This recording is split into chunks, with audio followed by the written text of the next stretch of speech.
Hi, Gideon. I wanted to leave you some feedback on your week 3 writing assignment, your outline for essay 1. This is the submission that you showed me in class the other day, and as a whole, I think it's working well. I think that you have a clear working stance presented, and a pretty good method of proof. Particularly, I think I think you're asking some fair questions.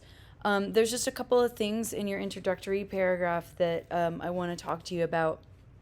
Some things that you can do to improve this submission. So first off, you have your title in quotations, so good work there. But you want to title the most important words like you have here. Do the same over here. And I think you've got a pretty good objective summary statement here. Same thing here. Uh, you've got some good summary details. Remember, we talked about this small gap in logic right here. Technically, this is a comma splice, so you're using a comma to hold two sentences together. And technically, you shouldn't do that. But remember, we talked about in class, if you get like a transition of contrast in here, so in the process, the doctor needed to diagnose this patient, but the girl refused to be seen. I think that if you put a transition of contrast like but, that'll solve that issue. Um,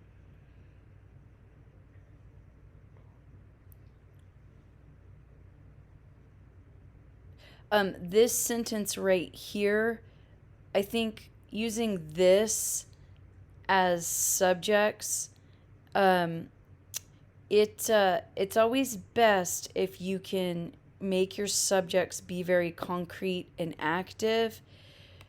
So rephrase this sentence here. I think just saying the doctor, however, could not understand why she refused medical attention, right? So, or you could say, yeah, I think just saying it that way, because confusion and not understand, you're just kind of being repetitive there.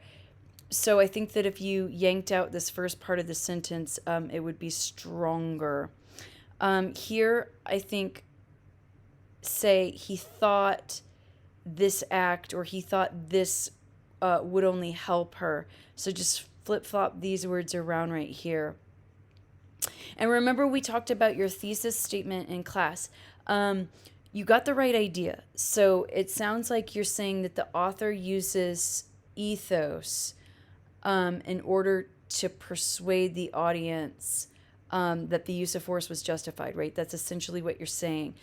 But as we talked about in class, think about how you can condense some of this wordiness and make the language in the thesis more concise. I think it'll be really effective if you do so. I want to caution you on your use of talking about it as being autobiographical.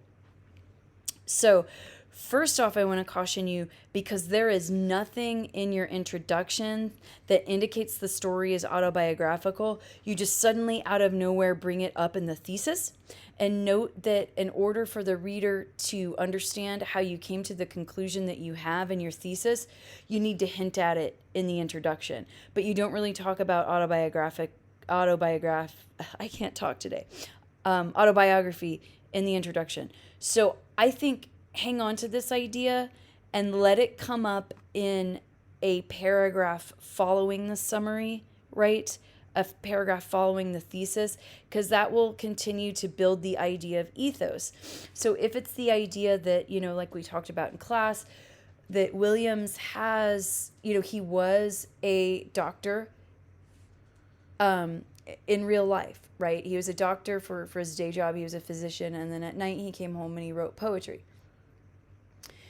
So if you include that anecdote and perhaps kind of reflect on what it means for a doctor to kind of write about his struggles with combative patients, how that might tie into ethos, right? So essentially, if a writer has a professional background in his topic, we are more likely to buy into what the author is saying, right? If that makes sense.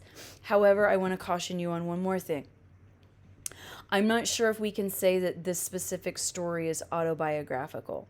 So if we use the word autobiography, that means that the author is saying, here is a specific story or a specific event that happened to me personally, and I am writing it like a memoir, for example, right? I am writing exactly what happened. The use of force is not an autobiography as far as we know, right? So nothing in the scholarship suggests that this exact thing happened to Williams. However, because he was a doctor, and because we know the scholarship shows that he did indeed write about his interactions with patients, we do know that this is likely based on events or events that may have happened or thoughts that Williams was struggling with coming to terms with. But we can't say it's autobiographical because there's no evidence to suggest this specific thing happened to him. Does that difference make sense?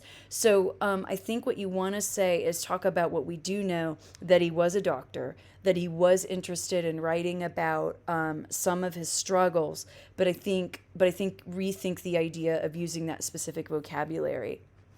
Not only that specific word, but also in the placement of the thesis.